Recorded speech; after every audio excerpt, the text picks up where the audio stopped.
Aqui novamente o canal Márcia Heloísa em Conte Sua História para mais uma live.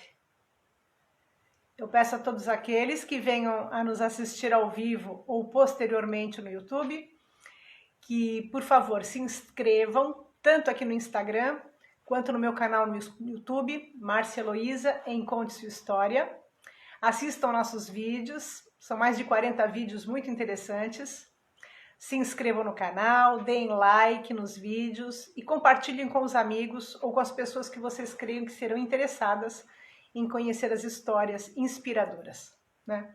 Eu penso que para aqueles que estão pensando em fazer um curso, estão pensando em aprender uma área específica de conhecimento, que vocês encontrarão lá inspirações para aquilo que vocês desejem fazer no futuro, né? E também para se alegrar com as conquistas alheias e também ver que todo mundo tem pedaços difíceis na vida e também grandes alegrias, né? Eu vejo aqui que o nosso convidado já está presente, né? Eu vou apresentá-lo e depois convidá-lo ao vivo. A Glória Maria, que é a minha fiel escudeira, que está sempre aqui presente, um grande apoio que eu tenho na vida. E vamos agora à live. O convidado de hoje é o Mário Rodrigues. Ele é formado em Educação Física pela Unisanta, possuindo bacharelado e licenciatura. Ele tem histórico na prática de esportes, tendo frequentado o hipismo por muito tempo e um aficionado do Karatê Shotokan. E o Mário ainda é um praticante de um estilo de vida saudável, e ele vai poder falar disso pra gente, e é um praticante da Umbanda. Então eu penso que no espiritualismo também ele vai falar da sua inspiração, da sua fé, da sua religiosidade, da sua espiritualidade, o que vai ser bom para todos nós. Eu agora vou convidar o Mário para entrar ao vivo e boa live para todos nós.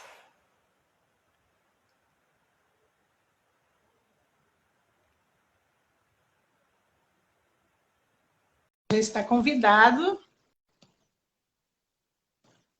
E agora é só esperar o Mário entrar.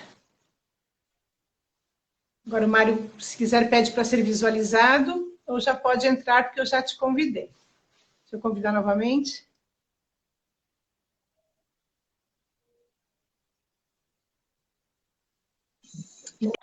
Olá.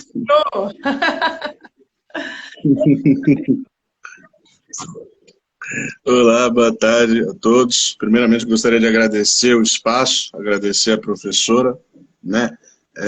Minha mãe e meu pai mandam lembranças, mandam beijos a todos. E vamos aí. Isso aí. Boa live para nós. Boa live para nós. Eu também estou muito contente. Eu te agradeço muito você ter aceitado o convite. E eu acho que é muito importante que a gente escute os jovens também.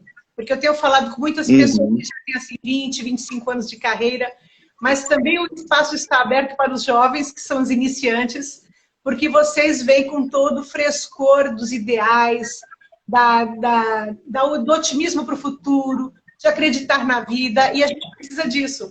Com o passar dos anos, a gente perde um pouco daquele brilho, daquela alegria, e eu acho que vocês trazem isso, sabe? As novidades da ciência, as novidades das novas práticas, e eu penso que a gente vai aprender muito com você aqui hoje.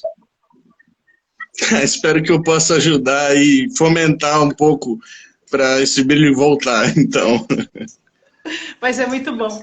Mário, eu não te conheço, estou conhecendo hoje, né? E o nosso público também não. E no futuro, muitas pessoas que assistirão ao vídeo também não te conhecem, né? Não te conhecem. Então, conta pra gente um pouquinho como foi o Mário na infância, principalmente com relação aos esportes. O Mário, na infância, ele entrou na área esportiva muito cedo, né? O karatê eu comecei a praticar quando eu tinha 5 anos de idade, né? Então, desde pequenininho, eu já tive contato com a arte marcial, sempre com o mesmo mestre, né? O sensei Alan Josala, que é referência no esporte, tanto em âmbito estadual, nacional, internacional. Bacana. E aí eu sempre segui, durante a minha vida inteira, com a prática do karatê. Tive a prática de alguns esportes em paralelo, né? Então, o próprio hipismo, mas esgrima, tênis, golfe, eu sempre procurei estar nesse âmbito esportivo por uma questão que eu gosto, e isso acabou influenciando na escolha da minha graduação superior, né, que foi a área de educação física. Uhum. Então, desde pequeno eu estou nessa área, estou nesse meio. E por que você foi para tantos esportes? Você era um menino muito espivetado, era muito agitadinho, ou que seus pais acreditavam mesmo que o esporte era importante para a sua educação? Eu acho que um pouco dos dois, um pouco dos dois. Eu era uma criança agitada, né? Então tinha uma certa energia a mais assim para gastar. E meus pais também acreditavam que ia ser importante, tanto na questão da saúde quanto em outras arte marcial, na questão da disciplina, do respeito, tem muito essa parte teórica, né? Então foi uma mescla dos dois, desses dois motivos. É porque dá muita disciplina, né? O esporte faz assim a questão da hierarquia, né? Da compreensão das ordens, né? Das regras, do respeito ao outro, né? Tem muito desse lado, né? Exatamente. Exatamente, exatamente. E o mestre que eu tive, como eu disse, eu sigo treinando com ele, né? E ele foi, acho que, assim, o cara que mais conseguiu me moldar nessas questões de disciplina, de respeito. E, lógico, que alinhando com os ensinamentos que eu tive em casa, a educação que eu tive em casa. Sim. Mas ele foi o que moldou para eu ser o que eu sou hoje. Inclusive, foi a minha maior influência na escolha da área de educação física, né? E acho que sou muito grato. Sou muito grato à arte e a ele, principalmente. Faz assim uma questão de um mês, eu também aqui tive uma live com um atleta na área da ginástica artística, e ele falou a mesma coisa que você. Ele falou, não, meus pais me deram muita educação, eles também, mas o meu instrutor, né, o meu técnico, ele é como um pai para mim, ele colocou isso, ele falou assim, que realmente é uma marca. Então, isso é interessante, né? Que também tem um aspecto bem pedagógico e educativo, né? Nessa relação do discípulo com o mestre. Sim, porque é uma relação muito intensa, né? Então você acaba criando esse vínculo, acho que podemos chamar de paternal, né? Ou maternal, caso fosse uma mestra, né? Sim. Que é uma relação que acaba ficando bem próxima, bem íntima, né? E no caso do atleta, ela é ainda maior, porque além do treino, vamos dizer assim, do dia a dia, que você vai treinar só para manter o seu corpo ativo, você ainda tem a questão do treino competitivo, tem a questão da viagem, então você viaja com o mestre, treina com o mestre, se aloja com o mestre, então fica uma relação realmente muito íntima, ou com o professor, né, no caso de ser alguma outra modalidade. E na escola, você como que era na educação física? Você era brilhante na educação física? Era normal? Como era a sua relação com o esporte na escola? Na escola eu tive algumas fases em relação à educação física, né? Porque no meu ensino fundamental, a minha aula de educação física ela fazia parte da grade escolar. Sim. Né? Então a gente tinha lá bonitinho, de tal hora a tal hora você vai ter educação física no tal dia. Então eu participava bastante. Conforme eu quando eu me formei no fundamental, passei para o ensino médio, a minha educação física passou a ser opcional. E aí até pela questão de já ter o treino vinculado na rotina do dia a dia e estar treinando com uma frequência alta, com uma intensidade alta, eu acabava que tinha algumas aulas eu perdia porque eu não podia abrir mão do treino, porque ia ter alguma competição, ou porque o mestre pedia para eu estar presente na aula, porque ia ter alguma apresentação para os pais, ou então tinha alguma avaliação de faixa, algum exame de faixa, ele pedia para eu estar na banca para ajudar ele a avaliar. Então, do ensino médio, os 3 anos, eu confesso que eu fui mais... eu não fui tão frequente quanto era quando estava no ensino fundamental. Tá certo. Nessa questão, eu acabei sendo um pouco até relapso, vamos dizer assim. Né? Desses esportes todos que você praticou na infância, os que você foi mais frequente foi o hipismo e o karatê? Ou quando você fala também no tênis, no golfe, nesses também você teve uma longa presença? Ou foram mais experimentais? O tênis foi um pouco mais experimental, assim, até porque eu já estava fazendo muita coisa. Na época do tênis eu fazia o hipismo, fazia o karatê, estava experimentando o tênis, né? Então, os meus pais mesmo chegaram para mim e falaram, mas não dá, os três ao mesmo tempo você não vai conseguir fazer, né? Então, dois você ainda consegue manter, mas três não vai dar. E aí eu acabei optando pelo karatê, que é a minha paixão da vida, e pelo hipismo. O hipismo, a gente sempre relaciona o hipismo como um esporte assim, muito de elite, muito diferenciado, né? O que uma pessoa precisa para praticar o hipismo? Foi em São Vicente que você praticou? Isso, a minha história no hipismo começou na escola que eu estudava, né? Uma escola que chama Verde que te quero verde, em São Vicente. Ah, é maravilhosa! E ela era na minha época, eles forneceram aulas experimentais, né, de alguns esportes. Então, eu lembro que na época teve o tênis, teve o hipismo e o golfe, né? E aí, o que mais me chamou a atenção na hora foi o tênis e o hipismo. Aí o tênis eu deixei de lado, fui pro hipismo, gostei, e aí por um tempo eu participei como associado, né, como contribuinte, então eu pagava mensalidade.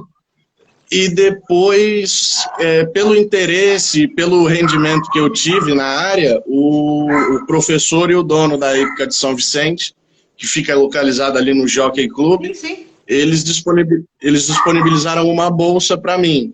Então, a partir de um certo momento para frente, eu já treinava com a bolsa, era totalmente gratuito. Que bacana! É um esporte, um esporte, sim, é uma modalidade que é elitizada, sim. Não vou ser hipócrita e dizer que não é. Ela demanda que a pessoa tenha disponibilidade de dispensar uma certa quantia, porque a mensalidade realmente é cara.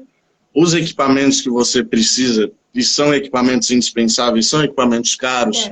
Então, o cap, a bota, o colete, realmente são equipamentos caros, né? E assim, claro, lá nessa época, a gente tinha a disponibilidade de animais, de cavalos que eram da hípica, estavam disponíveis para os alunos treinarem. Essa era uma curiosidade minha, se você tinha que ser o proprietário do cavalo ou não. Não, nessa hípica em si, não. A gente não precisava ser proprietário do cavalo. Mas, em sua grande maioria, você precisa, sim, ser proprietário de um animal. Certo. Né? E aí, obviamente, isso acaba elitizando mais ainda, né? Porque fora mensalidade, fora equipamento, você ainda tem a questão do animal para manter e para tratar, enfim. Mas é uma pena, porque é um esporte muito legal e o contato com o animal, existem estudos que dizem que a terapia com os animais ajuda bastante, né, em questões psicossomáticas. Tanto que essa hípica, ela tinha um projeto de ecoterapia, né, para atender alguns jovens, e atender de jovens a adultos, idosos, né? E você via que realmente, assim, ajudava bastante, dava uma diferença. Então, é uma modalidade bem legal, porque além do âmbito competitivo ou mesmo recreacional, porque existiam alunos, adultos que só faziam por fazer, porque achavam legais. Sim. E já tinha os mais doidinhos da cabeça, que nem eu, que treinava para competir. Mas ela também tem essa parte da saúde, que é muito legal. Na ecoterapia, você via, assim, que havia um trabalho como um trabalho filantrópico, era um trabalho a pagamento, ou eram instituições que cuidavam desse setor? Então, era meio dividido entre o movimento filantrópico e as instituições. Certo. Então, a própria hípica, a própria administração da hípica disponibilizava, né, esse treinamento, esse tratamento, e tinham as instituições que ficavam sabendo da época, sabiam, e aí levavam os seus pacientes, né, para lá para fazer esse tratamento também. Que bacana. Então era bem dividido. Quem coordenava isso eram psicólogos e treinadores dos animais? Como funciona isso? Quem é que dirige esse trabalho? É dividido entre o treinador, né, o professor, e sempre tinha a presença de um psicólogo ou psicóloga. Certo. Né? Até para a pessoa ficar mais, como é que posso dizer, mais tranquila, mais segura, né, de ter um rosto conhecido ali do lado. Né? Então tinha essa equipe por trás. Os pais acompanhavam muitas vezes, ou algum familiar acompanhava também muitas vezes. Era um trabalho muito legal mesmo, assim. As poucas vezes que eu me aproximei de um cavalo, dá-se um certo medo, porque eles são gigantes. E eu sou sempre muito influenciada por um livro, Viagens de Gulliver, do Jonathan Swift, porque ele, quando fala dos cavalos, que ele vai parar lá na Terra dos Cavalos, e eu fiquei encantada, os cavalos eram muito inteligentes, muito sábios, muito superiores aos homens. E muitas pessoas dizem que cavalos fazem contas de multiplicar, que têm competências de matemática, não sei como é isso. Como é que era a relação de uma criança com o cavalo? Porque é um animal assim, muito grande, né? E a gente vê nos filmes que parece um animal muito voluntarioso, ele toma muitas decisões, assim, é diferente de um cachorrinho, sim, de um gatinho. Sim, como foi para você essa relação com o cavalo? A primeira instância, assim, quando eu cheguei, eu era pequeno, devia ter uns 7, 8 anos, se não me falha a memória, quando eu comecei. A primeira hora eu olhei assim, aí eu falei, meu Deus do céu, um bicho desse tamanho, né? Assusta. Até por ser um animal que a gente às vezes acaba vendo na rua, né? Puxando a carroça ou alguém andando, mas é esparso, é raro. Você não vê, não é um animal que a gente tem tanto contato, né? Então, à primeira vista, eu assustei um pouco assim. Mas eu não posso reclamar, eu sempre tive ótimos professores e ótimos mestres. Então, o cara que me treinou, que começou a me treinar, começou a me ensinar, ele teve uma paciência assim ímpar. Então, ele pegou, foi, e assim, logo nos primeiros 5 minutos eu já tinha abstraído desse susto inicial. Sim. E já estava querendo andar, já queria ver como é que era, como é que não era. E quando a pessoa começa, lógico, o cavalo é um ser vivo, ele tem temperamento, tem a sua inteligência, né? Ele é mais emotivo e mais diretivo que, por exemplo, um cachorro ou um gato. Sim. Né?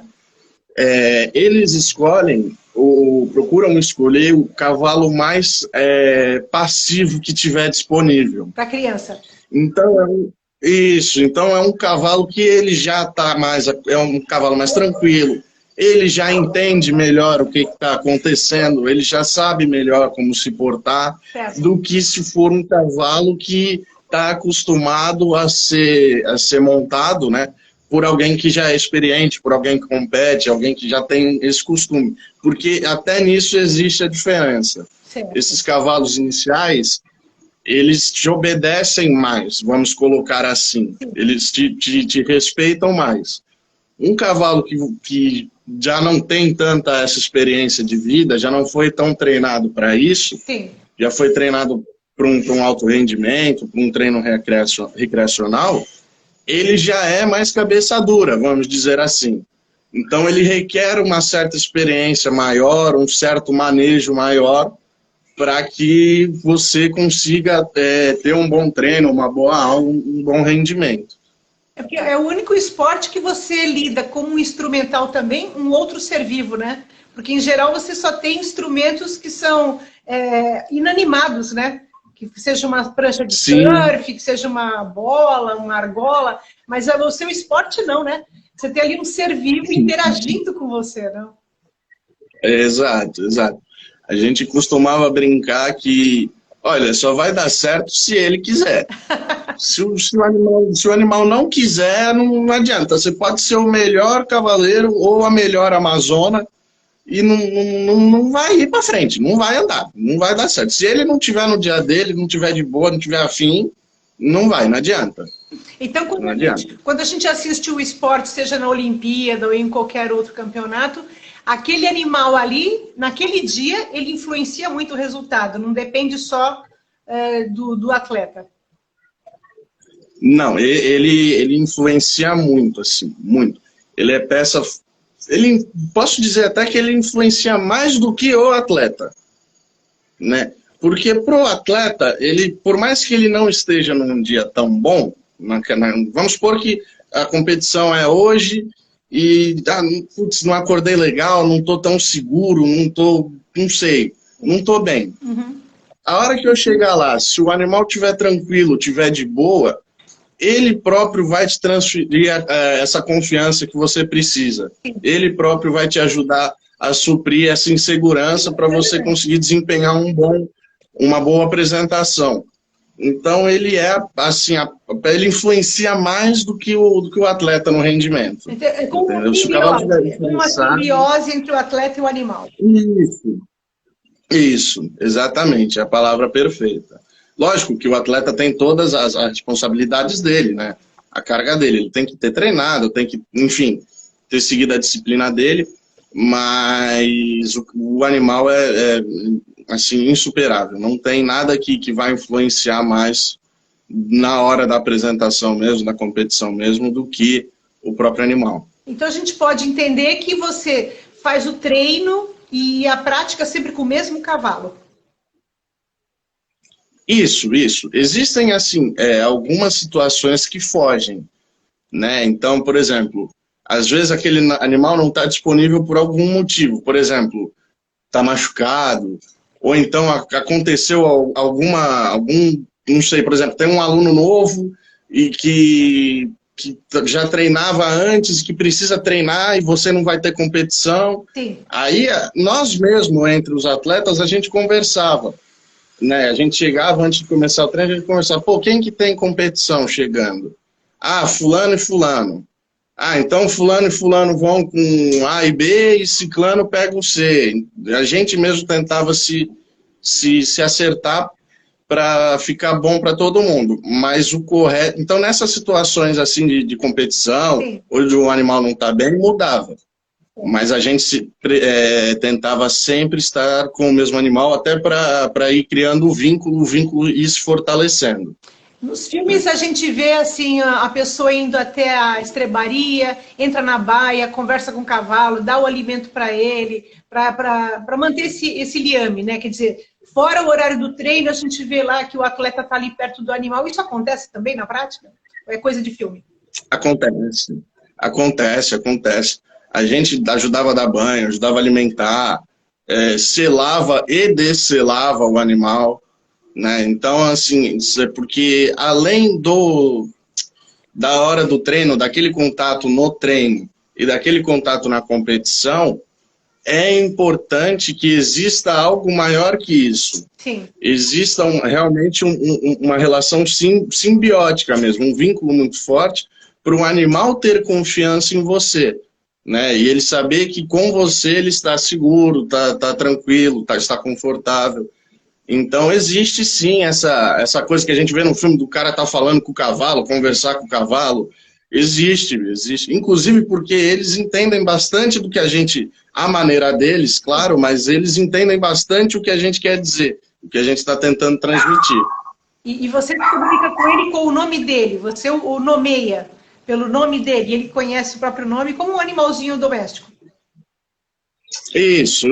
Ele vai obedecer alguns comandos, que são mas esses são comandos padrões, como um senta, levanta, rola, que a gente ensina para o cachorro. Sim. Então existem certos comandos que ele é treinado desde de potro, né, para reconhecer, mas os cavalos são nomeados, né? Então, por exemplo, tinha um cavalo lá que chamava Tornado, por causa do zorro.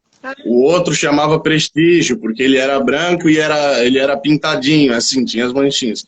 E eles reconhecem a nomeação que lhe é dada, né?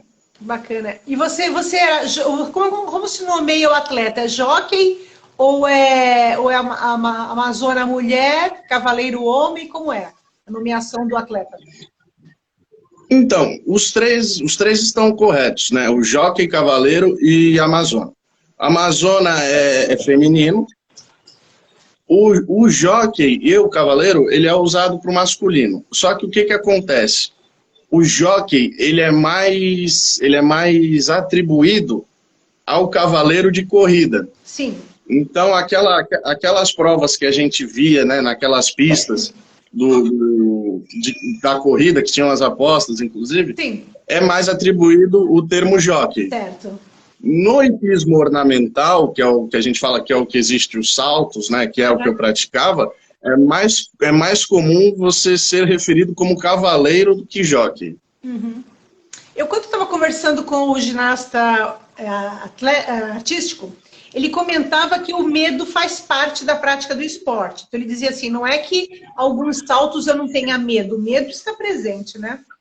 E no teu caso, o medo também era um elemento presente pela altura que você está em cima do cavalo e depois todos esses malabarismos dos saltos, a corrida, como é tudo isso? Se eu dissesse para você que eu não tinha medo, eu estaria mentindo. Uhum. Eu concordo plenamente com a fala. O medo, ele é presente na vida do atleta sempre. O que acontece é que o atleta, ele é treinado e disciplinado para suprimir essa sensação. Sim. E poder apresentar um rendimento correspondente ao que ele vem treinando. Uhum. Mas medo, sim, existia o medo, sim, né? Inclusive porque, como comentei antes, é um animal. Sim. Né? Então, por mais que exista o vínculo, se chegar na hora e acontecer ele olhar, sentir um cheiro, escutar um barulho que ele não reconhecer e tomar uma atitude que não está prevista, pô, a gente pode cair, pode esbarrar em algum obstáculo, né? A própria questão do salto, poxa vida, você já está numa altura grande, ainda mais realizar os saltos são escalonados, né? Então existe uma hora que você está quase 2 metros do chão. Se contar o salto do cavalo e a altura em você em cima, tem obstáculos de 2 metros. Muita coragem. Eu estou lembrando aqui que aquele primeiro ator que fez o Superman, o Christopher Reeves, ele caiu de um cavalo, né? E ele ficou tetraplégico. Uhum. Eu estava lembrando disso, porque ele era um praticante de hipismo, né? Ele fazia por diletantismo e ocorreu isso com ele, né? Claro, é um caso raro, né? Não é que ocorre todo dia, mas são situações trágicas, né? Mas acredito que vocês estavam sempre num limite ali muito de controle, né? Com o técnico e por serem atletas. A gente, assim, em nenhuma sessão nós ficamos completamente sozinhos, somente atletas, né? Uhum. Então sempre tinha um técnico principal e um instrutor auxiliar, ou às vezes o técnico não podia estar presente, mas tinha um instrutor. Então, assim, tinha a gente nunca estava sozinho, né? Além disso, a gente usava o colete de proteção, né, que ele é como se fosse um colete salva-vidas, que ele dá proteção para sua coluna. Caso você caia, ele te ajuda a proteger mais a sua coluna. Então, a gente não tem conhecimento. A gente só vê aquela indumentaria gigantesca, mas não pensa em mais nada. Ele é um esporte que não é tão divulgado, então é difícil as pessoas saberem das nuances, né? Eu mesmo uma vez passei por uma situação de treino que foi um pouco complicada, digamos assim. Eu estava treinando, né? Treinando o circuito, e nesse dia de treino calhou de ter o início da aula de um menino, de um rapaz. Sim. E eu estava fazendo o circuito, o rapaz da estrebaria foi abrir o portão pro menino, pro menino entrar na pista. Eu passei a primeira vez, estava fazendo o circuito, eu passei a primeira vez, ele pensou que ia dar tempo de abrir o portão, o menino entrar e ele fechar. Só que não deu, porque eu estava fazendo um circuito em 8. Então, assim que ele abriu, eu já estava chegando em cima eu estava bem na passagem. A hora que ele abriu o portão, o cavalo que eu estava se assustou e empinou comigo em cima. Eu não caí, eu consegui me equilibrar, me segurar, não caí. Mas o cavalo empinou, e aí foi uma situação assim, acho que foi a situação de maior susto que eu tive, assim, no tempo que eu pratiquei, mas é complicado, o medo vem à tona nesse momento. Visto, né? Você não estava esperando. E como é redundante, mas existe um ser vivo ali com você, então você não é só você e você, né? Não depende só de você. Ele teve a reação, eu tive que reagir de acordo com a reação dele, né? Então é mais complicado ainda. Mas acidentes na questão do hipismo, eles não são tão recorrentes, graves. Sim.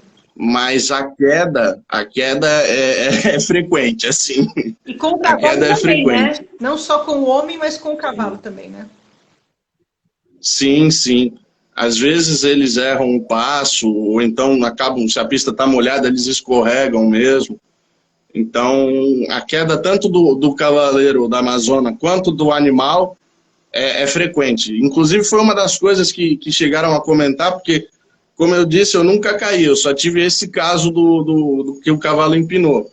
Como eu nunca caí, chamou a atenção dos técnicos, né? Eles falam, nossa, estou não sei há quantos anos dando aula, treinando, já caí não sei quantas vezes, esse moleque nunca caiu, nunca vi esse moleque cair. Então foi um negócio que chamou mais atenção ainda para eu treinar lá e acabou reforçando a bolsa, a questão da bolsa, né? De manter a bolsa. Quando a gente fala assim a questão do treinamento em cima do cavalo, o teu convívio com ele, também tinha algum outro tipo de treinamento paralelo? Você tinha que fazer alguma coisa para manter peso, para manter estrutura muscular? Tinha que fazer algum trabalho paralelo ou não? Existe, né? Então, é recomendável que você tenha mantenha uma certa gramatura, né? Eles vão fazer o seu IMC, vão tirar todas as suas medidas e vão fazer um cálculo. Em base desse cálculo, você tem um peso mínimo que você deve ter e um peso máximo que você pode ter. Certo. É recomendável que você fique nesse meio termo, né? E, lógico, pede-se uma dieta balanceada, né?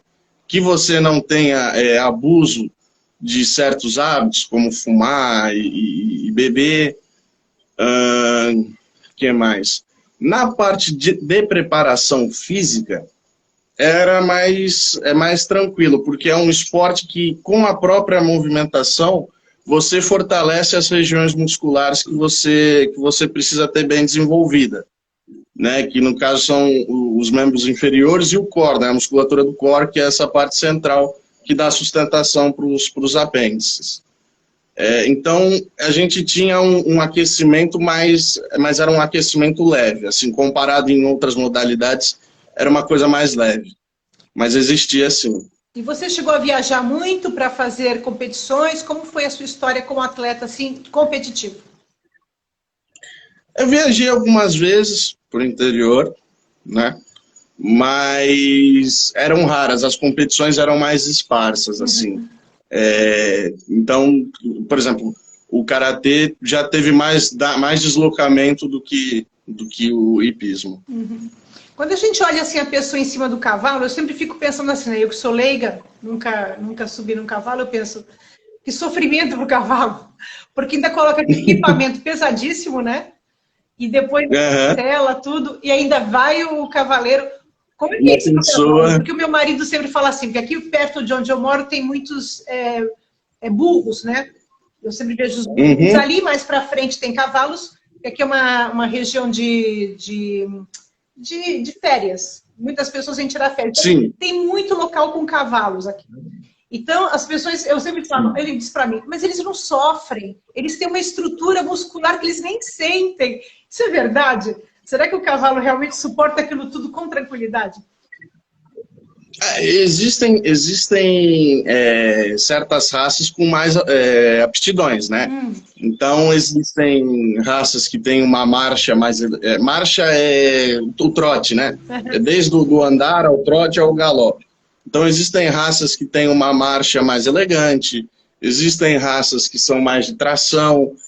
No caso do hipismo, é sempre procurado uma mescla entre uma raça que tem uma marcha elegante com uma raça de tração, porque ele vai ter uma estrutura muscular mais desenvolvida e vai conseguir aguentar aquele peso com uma tranquilidade maior do que a que já é inerente ao cavalo por natureza. Sim, né? É um plus.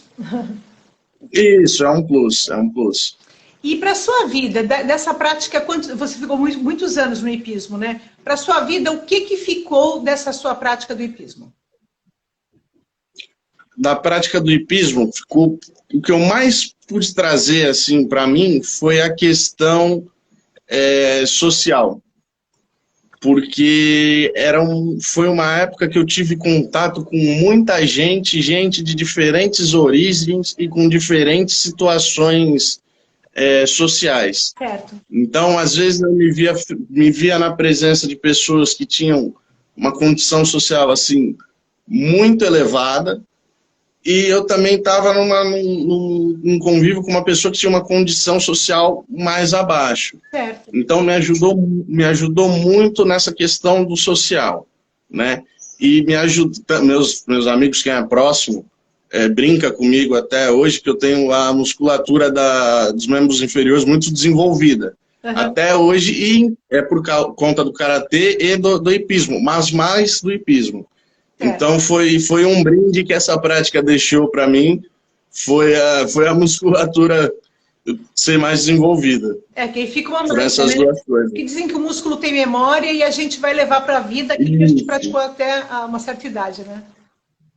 Isso, exatamente. Mesmo que você pare, você tem uma certa facilidade de desenvolver aquele grupamento muscular. Né? E no karatê? Você, então, karatê é aquele que está mais no seu coração, que você pratica até hoje, né? Você continua com vínculo com o karatê. Isso. Sua mãe falou que você é faixa preta, né? Você já... Isso, faixa preta. A gradação... Meus filhos fizeram judô, então eu não conheço o karatê.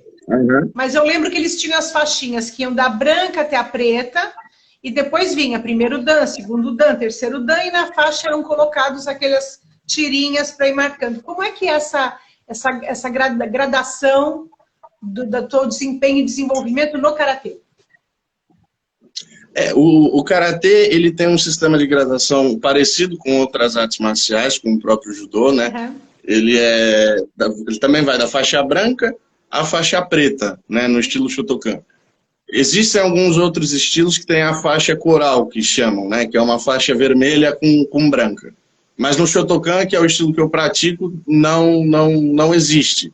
Ela não está presente. Né? E existem os dans acima, né, da faixa preta, e aí é colocado bordado, né, como se fosse um filetinho, vamos dizer assim, na ponta da faixa, representando quantos dans você tem. Mas isso é opcional, não são todos os faixas pretas não são todos os mestres que colocam. Né? Meus filhos, quando faziam judô, tinha a parte do treinamento, das lutas, dos golpes, mas tinha também o que eles chamavam de kata, quando você tinha que fazer aqueles exercícios que tem um lado muito estético, né? Muito bonito, do equilíbrio. Vocês também têm isso no karatê? O karatê, ele é dividido em 4 bases, vamos colocar assim, né? Existe o kata, que é essa parte mais visual, que a gente se refere a ela como uma luta imaginária, né? Porque ela é o karateka, naquele momento, ele tem que imaginar que ele está em combate com alguém. Sim. Mas ele é executado ou sozinho ou em equipe, né? Então tem essa parte que é mais estética. Existe a parte do comitê, que é a parte da luta, a parte de aplicação de golpes, né, efusivos, vamos colocar assim, com um parceiro. Existe o Kihon, que é o treinamento dos fundamentos, das bases, etc. Coisas desse tipo. E existe a parte de meditação, que aí entra a parte de disciplina, de respeito, e aí se fala dos preceitos que o karatê preza, né? Os preceitos do Budô, que a gente chama. Que seria a parte filosófica, essa? Isso é a parte filosófica, exatamente. E essa parte, Exatamente. essas partes todas, né, que você colocou, são quatro aspectos, né, do Quatro karatê. bases. Eles são todos passados oralmente, é uma cultura oral, uma educação oral, ou tem que ler também? Como é que se dá essa formação? Ou é pelo exemplo? Como se dá? É um mix de coisas. Existe a parte oral, né? Mas também existe materiais impressos ou gravados, né? Então não fica uma coisa só oral, ela é bem mixada, assim. E claro, o exemplo que você vai seguir do seu mestre, né? Então, não posso dizer que assim exista uma cultura só que diga como que vai ser passado esses quatro aspectos. Certo. É bem misturado, assim. É bem dinâmico, E a gente vê assim, agora com essa moda, né, do Karate Kid, né, do Cobra Kai, que foi uma febre, aqui pelo menos onde eu moro, né, muita gente foi procurar, dizem que no Brasil também, né, as crianças enlouqueceram com o Karate. Aquilo tudo ali que a gente vê no filme, né, na série. Primeiro tinha aquela série de filmes, que você não era nem nascido, mas eu acredito que você foi assistir depois. E que é apaixonante, né? A história ali com o Pat Morita, o Ralph Macchio, é maravilhosa. Como foi agora, realmente, essa procura das crianças pelo Karatê? E isso deu uma revitalização? Como foi? O Karatê, ele era, aqui no Brasil, ele é uma arte um esporte que ele tem um reconhecimento até que bem legal. A gente não pode reclamar muito, assim. Lógico, existem coisas que precisam melhorar, mas ele é um esporte que ele tem um apoio governamental bem forte, né? Aqui, a cidade onde eu moro, na Praia Grande, a seleção tem a seleção municipal tem o apoio que precisa ter. A seleção estadual tem um apoio legal também, e a seleção nacional também, também recebe esse tratamento, né? O que deu um up no Karatê, na questão de mídia, vamos colocar assim, deixou ele mais midiático, foi, além do Cobra Kai, o Karatê se tornou esporte olímpico, né? É verdade. Então, nessa última edição das Olimpíadas de Tóquio, o Karatê estava presente, né? Então ajudou, revitalizou a arte nessa questão de mídia, assim, foi bem legal. Deu uma luz nova para a arte, né? Referente àquilo que você me perguntou, de que se o que é apresentado na série é o que é a vivência do atleta, na realidade, não, né? Ali eles fantasiaram muito, assim, as coisas, né? Lógico que existem saltos, existem golpes de torção, golpes de projeção, mas ali foi muito fantasiado, né? Se a gente for colocar em uma arte que se assemelhe mais ao que é mostrado naquela série, a gente pode falar sobre o Kung Fu. Ah, sim. Eu tenho né? sempre essa série, dificuldade, porque o Karatê é da China, o Kung Fu é da China. O karatê é japonês, a origem dele é japonesa. O filme coloca que o mestre lá, o sensei japonês, trouxe de Okinawa, eles falavam isso, eu pensava, mas o Karatê não é chinês? Como que vem de Okinawa? Ah, agora eu estou entendendo. Não, o Karatê ele tem origem japonesa, né? Ele começa a ser praticado mais efusivamente na ilha de Okinawa, né? E acabam se desenvolvendo alguns estilos mais famosos, outros menos conhecidos, mas ele é japonês. Lógico que ele tem influência do Kung Fu, que é esse sim é uma arte chinesa, né? Ele tem uma influência, sobre o karatê, como outras artes tiveram, né, outras artes japonesas, outras artes nipônicas, mas ele é japonês de nascença. Quando a gente vê ali os anos 70, 80, ali no Rio de Janeiro, com a família Gracie, e toda aquela questão ali do MMA nascendo, que depois vai ser, né, desenvolvido nos Estados Unidos, né, depois vai ser vendido, vai virar o UFC, essa coisa toda. A gente tem uma ideia muito de violência, assim, de gangues e turmas que praticamente iam disputar na rua as suas academias, né, os seus... Sim. Os seus dojos. No caso, no filme reproduz isso, a série, o filme, reproduzem isso.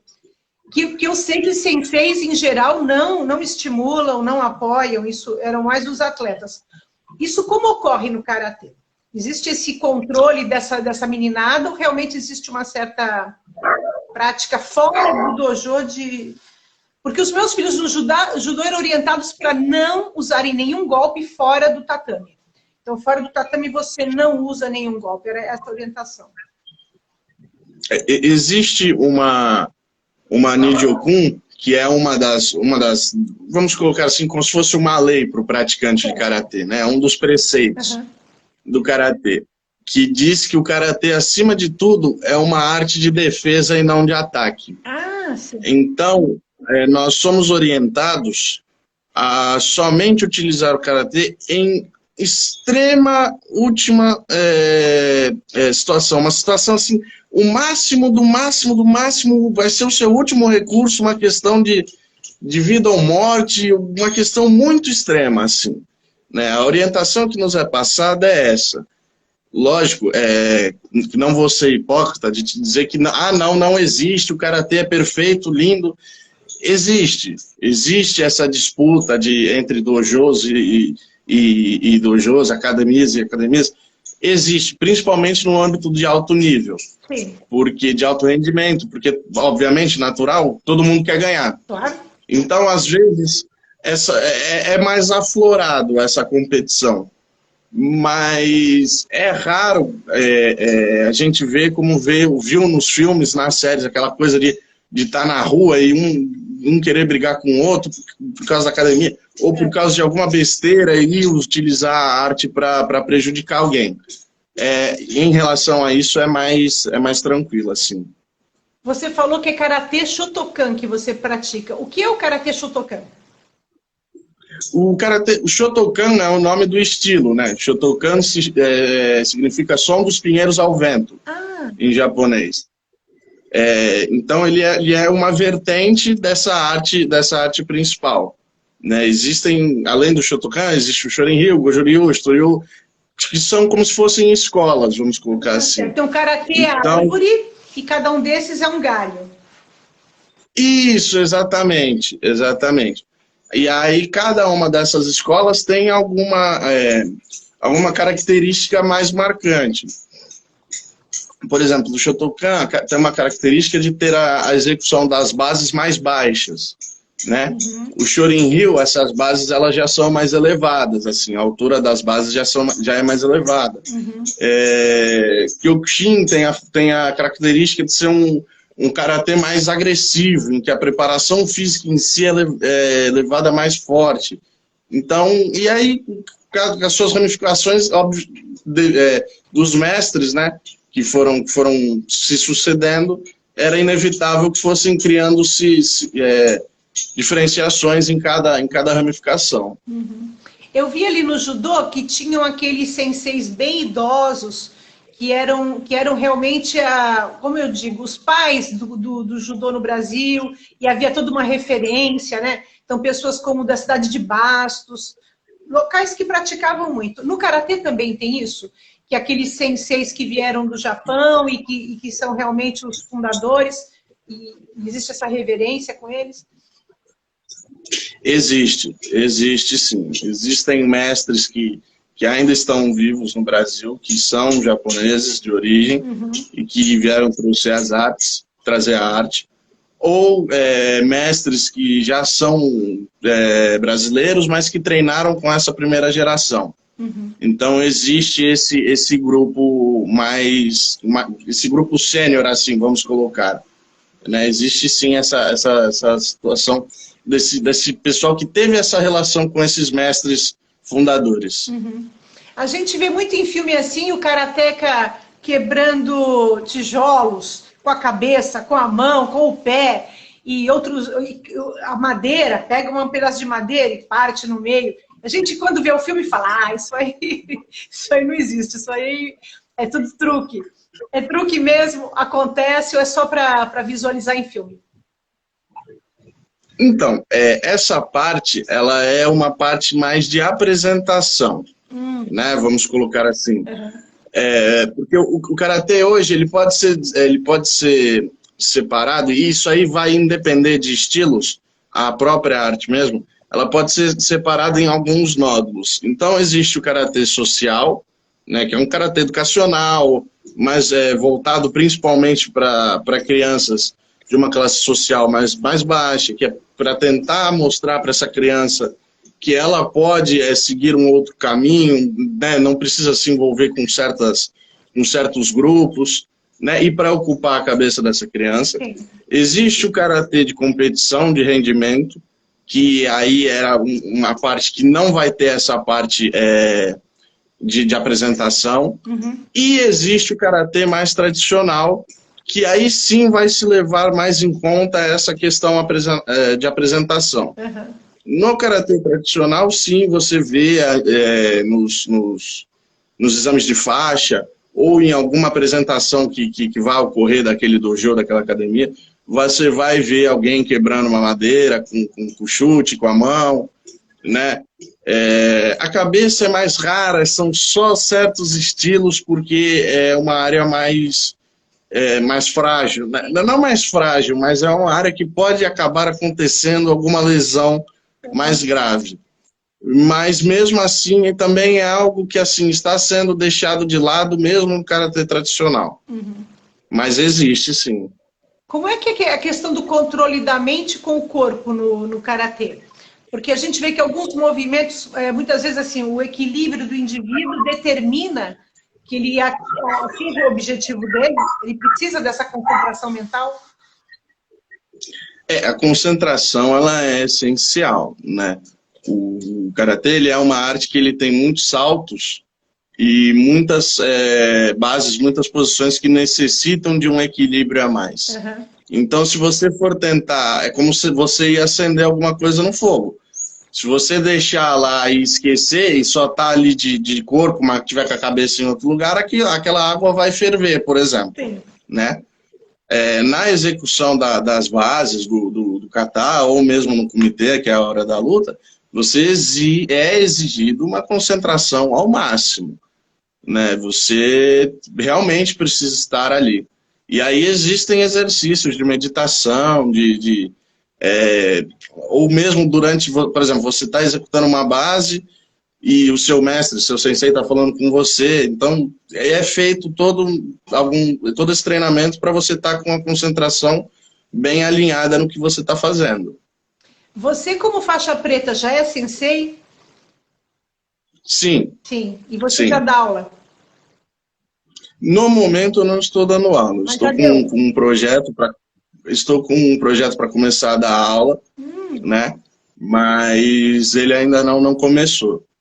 Mas você já experimentou? Mas orientar as crianças? Já tive a oportunidade, inclusive com faixas etárias diferentes, já idoso, adulto, adolescente, criança, já tive a oportunidade já. E você gostou desse papel, do papel do mestre?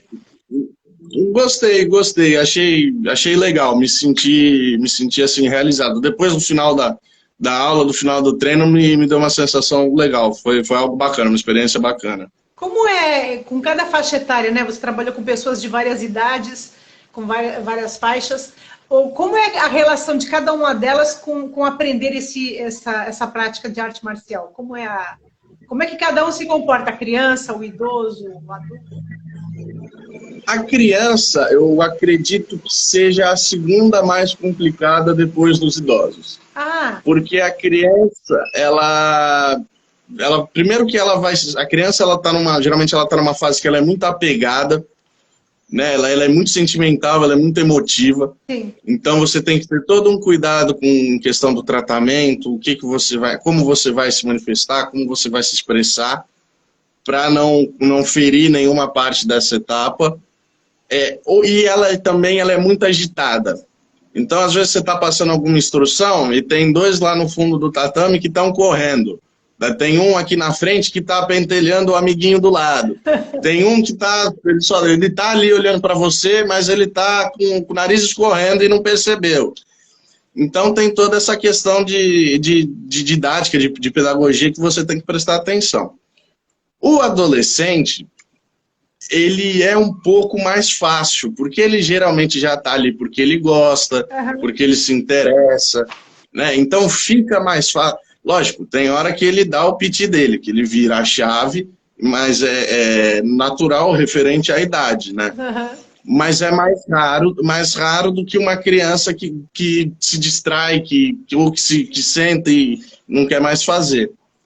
O adulto, ele é tranquilo. O adulto, você conversa com ele de boa, explica, você quase não vai ter dor de cabeça, a menos que o seu aluno ou você esteja num dia ruim, e aí um fale alguma coisa que o outro não goste, mas é mais raro, até pela questão de maturidade, de tempo de vida, de experiência, é mais fácil. E o idoso, ele consegue ser mais difícil do que a criança, porque o idoso ele tem toda uma questão de saúde que a gente tem que ficar bem atento. Sim. E eles geralmente são carentes. Então ele tem toda essa mescla da questão da saúde, de até onde eu posso levar, até onde eu posso ir com ele, respeitando todos os aspectos da saúde dele. E também tem a questão do emocional, do emotivo, de querer atenção, querer conversar. Então, às vezes, isso acaba atrapalhando o rendimento da aula, né? O andamento do treino. Já que o idoso assim, é mais carente, tem que ter mais cuidado, o motivo dele buscar o karatê é diferente, né? Porque a criança geralmente são os pais que levam, né? Ou seja, como você pela televisão, ou seja, for o cinema, ou porque a criança mesmo precisa de uma agitação. O adolescente talvez para autossegurança e o adulto. O idoso por um outro motivo, que seria o que? Socializar. Qual seria o motivo que leva essas pessoas a procurarem o karatê? O idoso, geralmente, acima de tudo, é socializar. Sim. Ele vai porque ele quer socializar, mesmo que não tenha ninguém da faixa etária dele, né? Então, ele vai querer socializar com a criança, com o jovem, com o adulto. Sim. E com o sensei que está tentando dar aula dele naquele momento. Ele vai querer conversar, ele vai querer atenção. E, em segundo aspecto, a questão da saúde, né? Porque o karatê ele é muito adaptável. Então, você consegue passar por um idoso de forma que ele tenha como é que eu posso dizer, uma vida mais ativa, né? Uma questão de saúde mais legal, mas que ao mesmo tempo não vai ser lesivo para as questões que ele apresenta. Né? Não vai prejudicá-lo também por esforço demais ou por algum movimento que ele não possa fazer. Então, tem essas duas vertentes assim que levam o idoso a participar.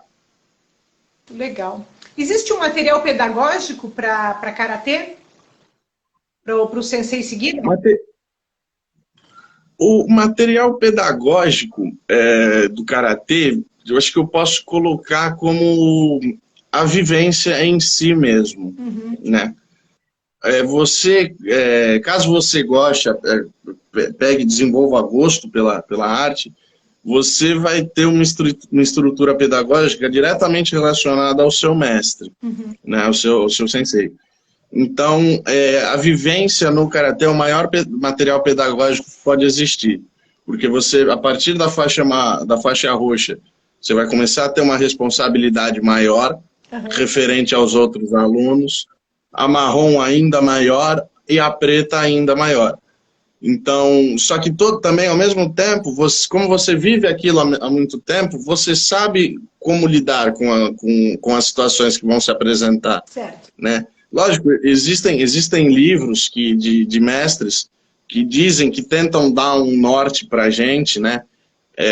que tentam mostrar o passo a passo. Se você fizer assim vai ser mais fácil, se fizer desse jeito vai ser mais difícil, mas a vivência realmente ela é o maior material pedagógico que você pode ter no karatê. Aqueles livros famosos assim de filosofia oriental, de zen budismo, como a Arte Cavalheiresca do Arqueiro Zen, assim, esses manuais de zen budismo, esses livros assim mais filosóficos fazem parte daquilo que vocês também consultam, que vocês buscam, ou aquilo é um pouco mais da filosofia oriental, que não tem muito a ver com prática de arte marcial? Existe, ela faz parte, mas ela faz parte de uma maneira mais opcional, assim. Não é obrigatório, mas ela existe, essa leitura desses títulos existe sim. Interessante. Como foi a tua trajetória como atleta nos campeonatos? Como foi essa vida de competição para você no karatê? Eu comecei a competir, eu já era numa faixa etária mais avançada do que geralmente começam, né? E eu acabei deixando também cedo, né? A relação do atleta de karatê com a competição, ela é uma coisa, como é que eu posso dizer, é diferente do que, por exemplo, um jogador de futebol. Porque o jogador de futebol, por exemplo, ele vai ter um jogo na quarta-feira, no domingo ele vai entrar em concentração, aí ele vai treinar na segunda, na terça, na quarta, antes do jogo, ele vai ter um aquecimento assim, mais leve, alguma coisa mais só para que ele esteja com o corpo aquecido quando for entrar na competição, no jogo. E vai jogar os 90 minutos, um acréscimo de 3 minutos, pronto, acabou. Já era, só vai voltar na próxima semana. Certo. O atleta de karatê, não. O atleta de karatê, ele vai ser um cara que ele vai acordar às 5 horas da manhã, vai começar o treino dele, vai trabalhar ou vai estudar, vai sair do trabalho do estudo, vai treinar de novo, vai ir para casa, vai resolver alguma coisa em casa, vai treinar de novo e vai dormir. Então, é uma rotina direta, ela não tem muita pausa. Né? O karatê, existe um dos preceitos que diz que o karatê é como água quente. Se você tirar ela do fogo, ela esfria. Certo. Então você precisa estar sempre em treinamento todos os dias para melhorar, se aperfeiçoar e conseguir ter um bom resultado. Né? A competição de mais, assim, acredito que de mais alto nível, de mais renome que eu tive foram as competições da Federação Paulista que eu participei. Você falou que você competiu por pouco tempo e você continua no karatê. O karatê então é um estilo de vida para você? Ele entrou no seu ser, como você vive, o karatê faz parte? Faz. Eu tive, até para ser um bom faixa preta, você precisa experimentar todos os aspectos que a arte pode te oferecer. Então, desde a parte pedagógica, de estar lá na frente do dojo, passando o treino e corrigindo, a parte de chegar, passar por todo o treinamento, passar o nervoso, ir na hora da competição e não ir tão bem, ou ir bem. Porque você precisa ter essa vivência para saber exatamente o que você vai passar para o seu atleta. Se ele passar por uma experiência de, putz, mas eu me dediquei tanto, deixei de sair, deixei de ver meus amigos, deixei de ficar com a minha família, deixei de, não sei, de ir para algum rolê. Sim. E não me sair bem. Né? Você precisa ter essa vivência para saber como que você vai conseguir acalmá-lo, conversar com ele. Assim como você também precisa ter a experiência de ter se saído bem, para quando o seu atleta se sair bem, não subir a cabeça. Sim. E ele não se tornar uma pessoa egocêntrica, né? Realmente não se deixar levar por aquele momento de glória, vamos colocar assim entre aspas, né? Você precisa ter as duas vivências. Qual é o lugar do karatê na sua vida? Eu fico imaginando assim, será que o karatê é aquele momento que você para e vive o momento presente, como quem faz yoga, por exemplo, que naquele momento só pensa naquilo. Então, os outros problemas desaparecem, tudo é só... Qual é esse lugar do karatê na tua vida agora, né? Na sua vida? É esse lugar de que você para e vivencia aquilo somente? Eu queria entender um pouco, assim, como é que ele faz parte do teu estilo de vida? O karatê, ele sempre foi muito presente na minha vida, né? Hoje, ele assume, e sempre foi como você mesma disse, sempre foi que, não, agora eu tô no dojo, eu tô no treino, então eu tenho que focar no treino, tenho que focar nisso aqui e só nisso aqui. É aquele negócio que a gente bota a viseira e vai e foca no que tá fazendo, né? Hoje ele assume uma questão muito mais, como é que eu posso dizer, pedagógica na minha vida, né? Eu quero, lógico que eu vivencio o meu treino, mas ele cada vez mais ele assume uma função pedagógica de poder passar para outras pessoas aquilo que eu vivi. Entendi. Né? Aquela experiência que eu tive. É muito bacana. Aí você fez toda essa experiência e você vai para a educação física. Quando você entra na educação física, o que é que você encontrou lá e deu continuidade a tudo isso que você já tinha aprendido nos esportes, né? E que vai te dar uma profissionalização, né? Dentro do curso que você fez, bacharelado e licenciatura, né? O que você encontrou lá de interessante e que é importante para você, até como atleta ou como praticante da arte do karatê? O que aquele curso lá te deu? O que você encontrou lá? A primeiro de grande questão, é um pouco clichê o que eu vou falar, mas a faculdade, assim que a gente pisa, a gente já fica fascinado, né? É um ambiente que já maravilha.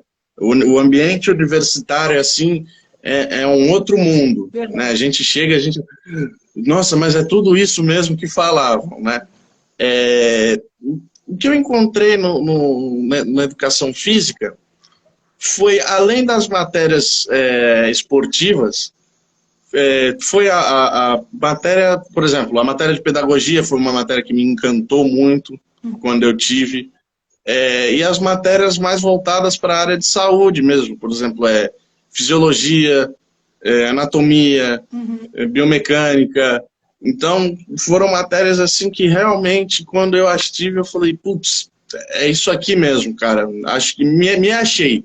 Realmente não errei de curso, porque quando eu fui me inscrever no vestibular, eu fiz para Direito e para Educação Física. Sim. Né?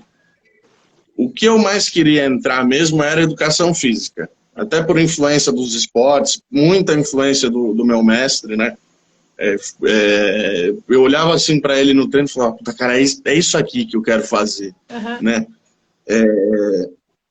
Então, aí eu passei nos dois, eu precisava escolher, eu falei, acho que eu vou ser mais feliz na área de educação física do que na área de direito. Sim. E aí, tanto que tem gente que fala, você tá maluco, mas o professor vai virar professor de educação física, você tá louco, podia ser advogado.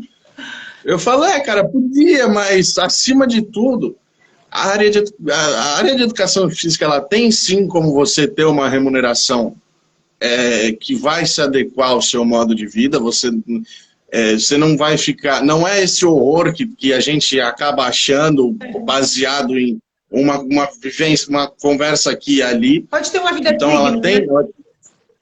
Sim, ela vai te dar uma estabilidade legal, mas você precisa se esforçar mais, né? Então, assim, enquanto talvez um engenheiro vai fazer os 5 anos, vai se formar e já vai ter um salário legal, uma margem de salário legal, o professor de educação física ele vai ter que fazer licenciatura, bacharelado, uma pós-mestrado, um doutorado, vai precisar entrar no âmbito acadêmico, vai ter que se tornar professor universitário. Sim. Então não é que não dá, mas ela exige mais de você, um pouco mais. Ela vai exigir que você tenha um conhecimento, que você vá mais atrás do conhecimento, se dedique mais.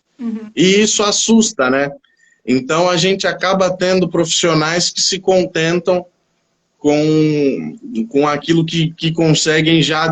Não, mas já estudei 4 anos, tá bom, já estou aqui com meu bacharelado, minha licenciatura, daqui eu me viro, dou uma aula numa escola particular, faço um concurso e o resto eu completo com personal, né? Claro que se a pessoa está satisfeita com isso, quem sou eu para dizer alguma coisa, né? Claro. Mas não é o que eu pretendo. O que eu pretendo é trabalhar na parte de karatê mesmo, sendo preparador físico. E o karatê é uma disciplina da educação física? A gente existe uma disciplina que se chama artes marciais, né? Sim.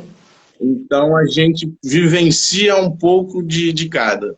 E aí sim ele está lá dentro da carga de lutas, ele aparece. Que tipos de estágios você fez durante o curso de educação física? Então, estágios eu acabei fazendo mais voltados no karatê por conta do meu mestre.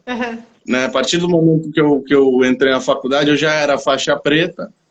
E aí ele falou, cara, eu vou te fazer, você vem para as aulas aqui comigo e você vai estagiando e eu vou te ajudando, né, nesse âmbito. Então eu tive um pouco disso. O que acabou acontecendo é que quando era para eu estar fazendo meus estágios nas escolas, veio a pandemia mundial de Covid-19. Verdade, Então eu acabei a vivência na escola, eu acabei não tendo porque a gente foi isento. Né? A minha turma foi isenta de entregar essas horas escolares e na academia. Mas eu tive a vivência do estágio no âmbito do karatê. E da educação física, o que no karatê ela influenciou? Depois que você estudou aí fisiologia, todo esse conhecimento que você teve, ele influenciou em alguma forma a maneira como você pratica o karatê, ou como você olha o seu próprio corpo, os movimentos? Teve alguma influência? Essa experiência mudou, sim, a minha visão sobre como executar o treino, o que fazer, o que não fazer, né? Poxa, se voltar a competir, se eu fizer isso vai ser melhor, se eu fizer isso aqui vai ser pior. Então ela influencia nesse âmbito mais de alto rendimento, vamos colocar assim. Caso, não sei, me venha a vontade de voltar a competir, com certeza eu já vou ter uma noção mais ampla de como treinar para atingir um resultado maior. E qual foi o seu TCC? O que você trabalhou no seu trabalho final de curso? O meu TCC ele foi baseado sobre a taxa de adesão, né? O nível de taxa de adesão ao exercício físico nos momentos pré e durante a pandemia de Covid-19. Interessante! A gente fez, então, nosso estudo se baseou em ver como que estava o nível de atividade física das pessoas, como era e como se manteve, se caiu, se subiu. Né? E qual foi a conclusão de vocês? A conclusão que a gente teve foi que o nível caiu. Sim. O nível acabou caindo, né? Na realidade, ele cai e agora, do final do ano passado para agora, né? A gente projetou que ele voltaria a subir, porque teve estudos que foram divulgados nas redes sociais, no meio midiático, de que a prática de educação de atividade física ajudava no combate, na prevenção do Covid-19. Então, a gente tinha analisado que tinha caído no começo, né? Vinha numa decrescente, mas que ele estava voltando a subir, a entrar numa crescente, e que essa crescente, a projeção era que ela só aumentasse. Certo. Não, eu vi em mim mesma isso, porque eu caminhava muito, a vida inteira caminhei muito, e com a Covid eu não saio mais de casa. Eu só caminho com meu marido assim uma vez por semana, no máximo, e eu caminhava todos os dias. E a gente passou a fazer um pouco mais de exercício em casa, mas é incrível como o exercício em casa é bom para as articulações, tudo, mas não substitui a caminhada. Todos nós aqui aumentamos de peso, assim, de 4, 5 quilos durante a pandemia, e a gente associa isso à falta das caminhadas diárias. Realmente, isso aí É porque o exercício em casa, por mais que ele seja e tenha sido importante nessa fase que a gente estava recluso, a gente acaba não se dedicando tanto quanto se dedicaria se estivesse fazendo uma caminhada ao ar livre, ou se estivesse numa academia fazendo musculação, ou treinando algum esporte, praticando algum esporte com outras pessoas envolvidas, né? A gente tende a treinar, isso é comprovado cientificamente, que quando a gente treina em casa, a gente tende a relaxar os níveis de força que a gente fala, o nível de vontade mesmo que a gente tem de fazer aquilo. Uhum. E aí isso, obviamente, prejudica o nosso resultado, né? Então, nisso aí a gente já entrou no tema do estilo saudável de vida, né? Que é um dos itens que a gente colocou na divulgação da tua live. Você pratica, então, esse estilo de vida saudável? Em que você inclui nisso? Seria a prática do karatê? O que você inclui nesse estilo de vida saudável? A vida saudável, ela, além de, claro, a gente procurar manter o nosso corpo em atividade, né, para prevenção, poxa vida, a grande maioria das doenças que hoje a gente ouve falar, a gente consegue combater com a prática de atividade física, né? Além da atividade física, o que eu penso, né? A gente precisa ter uma saúde mental ativa, né? Então a gente precisa procurar estimular a nossa mente, seja lendo um livro ou pesquisando algum assunto que interessa a gente, mas de alguma forma a gente precisa manter a nossa mente ativa para ter uma saúde mental legal. Uhum. E uma alimentação, procurar ter uma alimentação o mais saudável possível, né? E claro, no caso de alguém ser atleta, de competir, ou de fazer a musculação e querer atingir certo nível de resultado, a prática da suplementação, né? Uhum. Tirando, por exemplo, assim, tirando a suplementação de multivitamínicos, que no meu modo de ver é algo que todo mundo deveria fazer, independente de ter a dieta mais saudável, mais limpa possível, eu acredito que todo mundo deveria fazer, porque vai ser um reforço multivitamínico. Tirando a suplementação ela só é indicada em casos ou da prática de musculação, que o cara ou a menina quer atingir um resultado específico, ou no caso do atleta de alto rendimento. Fora disso, não precisa. A pessoa que se alimenta bem já... Fora disso, a pessoa que já alimenta... Lógico que existem casos e casos, né? Sim. Às vezes a pessoa tem uma dificuldade de absorção de ferro, né? E aí precisa tomar uma suplementação para ajudar nisso, mas são casos mais raros. Caso a pessoa não seja de alto nível, a suplementação realmente não é tão necessária assim. Lógico que ela vai te dar uma ajuda, mas não é algo assim que vai ser, nossa, você precisa suplementar. Não acredito dessa forma. E você mantém esse estilo saudável de vida. Você ainda mora com seus pais, né? No seu caso, você consegue fazer isso com a família? Ou essa é uma prática sua? Ou você é daquele tipo que pratica e entusiasma todo mundo em volta e fala, vamos lá, gente, vamos lá, pessoal. Como é que é essa relação? Então, aqui em casa eu consegui, aos pouquinhos, motivar as pessoas a realizarem uma atividade física. Sim. Né? Então, meu pai começou a treinar o karatê também, minha irmã, durante um tempo, treinou também. Né? A minha mãe, ela também se envolveu com o Tai Chi Chuan, que é uma outra arte marcial.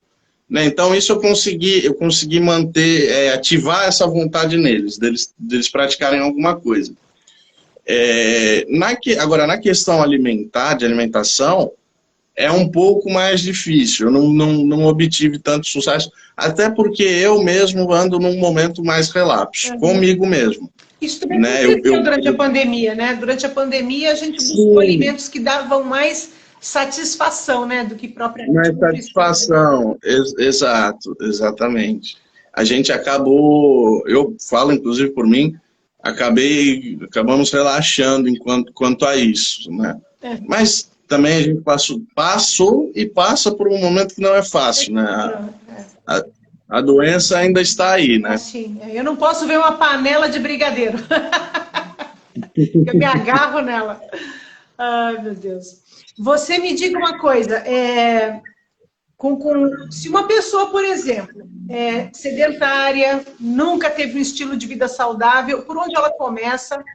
O que ela deve, por onde ela deve iniciar esse processo?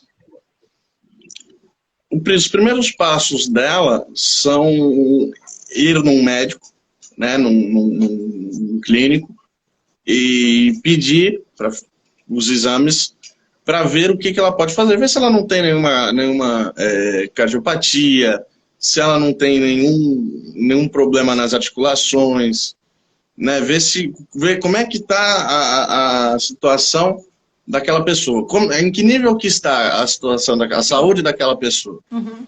Depois do médico, é de suma importância que ela passe num nutricionista, uhum, e que ela vá fazer uma avaliação com um preparador físico. Certo. Né? O preparador físico, no caso, ele vai ser o último nessa escala, né? Ele vai receber o laudo médico e já vai receber a dieta que o nutricionista passou, né? E a nutricionista vai passar algumas observações que vão ser importantes para o preparador físico.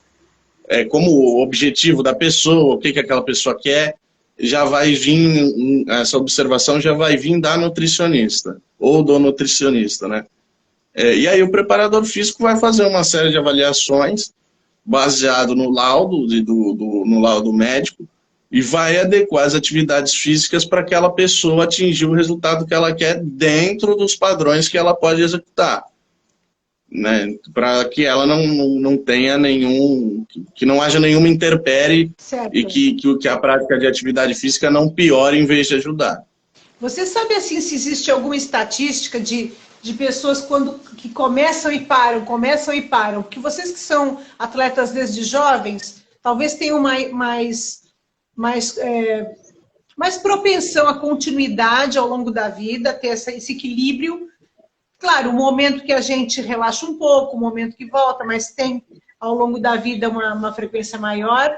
Ou aquela pessoa que inicia e para, ela fica anos sem nada e volta, fica alguns meses e para.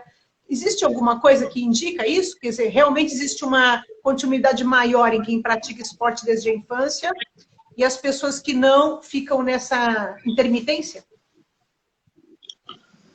A prática de atividade física, por mais prazerosa que ela seja, né, porque, por exemplo, você vai numa academia, você vai, treina, você chega em casa cansado, mas depois quando termina o seu treino, que você já está deitado, vem aquela sensação de prazer de, nossa, treinei, né, que bom, que legal, que é baseada na serotonina que é liberada no nosso corpo. Uhum.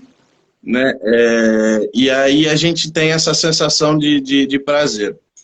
O que acaba acontecendo é que as pessoas largam por uma questão de indisponibilidade na maior parte das vezes. Entendi. Não é nem porque a pessoa não gosta, não se sente bem, mas é por indisponibilidade. Então, ou o horário de trabalho dela não permite, ou ela não tem um local adequado próximo da onde ela mora, da onde ela reside, e aí ela acaba tendo uma série de empecilhos para ir, de locomoção, né? Então, essas duas coisas, elas são as que mais implicam do que, por exemplo, ai, nossa, que preguiça de hoje, só não ir por não ir. Sim. A pessoa, às vezes, tem uma academia do lado de casa ou algum centro esportivo que ofereça a modalidade que mais agrada a ela, mas ela deixa de ir por preguiça. Isso é mais raro. É mais raro a questão da indisponibilidade mesmo. Interessante, eu pensava que era justamente o contrário. Eu imaginava que a maioria era porque a pessoa não tinha força de vontade. Na verdade, não. É porque é o contexto que não permite. É o contexto que, por exemplo, nessa pandemia que quando começou a pandemia, foi um dos fatores que a indisponibilidade entra para comprovar essa fala. Sim. Porque as academias fecharam, nem todo mundo tinha academia, alguma forma de executar o exercício em casa ou no prédio, não se podia sair de casa, então o que acontece? A pessoa acaba deixando, vai relaxando, e aí às vezes não consegue mais voltar, porque aí volta o trabalho, aquela academia que ela treinava fechou, e aí não consegue achar outra, né? Porque depois que a pessoa começa a prática de atividade física, ela descobre essa sensação de prazer pós-atividade. Uhum. Então é difícil ela largar aquilo, porque o próprio corpo da pessoa, de maneira inconsciente, pede aquela sensação. E aí a pessoa faz o máximo para conseguir e obter aquela sensação novamente. Que bacana. Quanta coisa que a gente está aprendendo, né? Super útil a sua live. E agora, para a gente ir caminhando para o final da live, Mário, vamos falar da espiritualidade, né? Que eu achei muito bonito. Uhum. Eu também tenho um filho umbandista e tenho na minha família vários umbandistas. Eu, quando era jovem, eu era muito preconceituosa. Eu vim do catolicismo, depois eu fui para o kardecismo. E eu tinha um certo preconceito com Umbanda. Mas depois que a minha prima se tornou umbandista e o meu filho também, eu fui estudar. Eu fui ler, eu fui aprender com eles, né? Passei a frequentar algumas reuniões abertas e gostei muito, fiquei encantada, né? Então eu fiquei interessada quando eu vi ali que você colocou da prática do umbandismo. Como é que a Umbanda aparece na sua vida e como é que é o seu vínculo com ela? A Umbanda aparece na minha vida por volta dos meus 12 anos de idade, assim. Uhum. Até então, fui criado no catolicismo também, mas eu não era... eu sempre tive muito para mim, assim, e tenho isso até hoje, de que a gente tem que ter alguma, né,